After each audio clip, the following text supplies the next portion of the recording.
Balance de esta semana.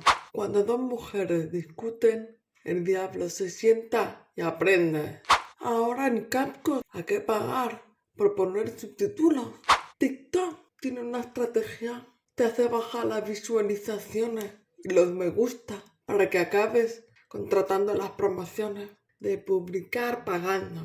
No es lógico criticar si no te has informado o has vivido algo igual o parecido.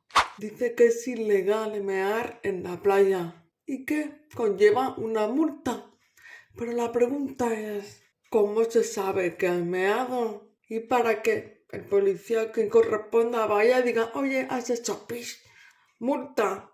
¿Por qué los cursos escolares o lo que sea empiezan en septiembre y no enero? Cuando alguien te engaña, te hace sufrir, te decepciona, en lugar de decir, me arrepiento, me siento avergonzado, bla, bla, bla, bla, bla. Mejor di, gracias por hacerme más fuerte.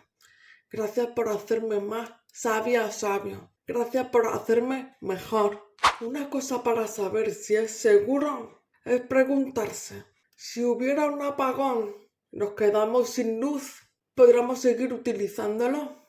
Cuando uno enseña, dos aprenden.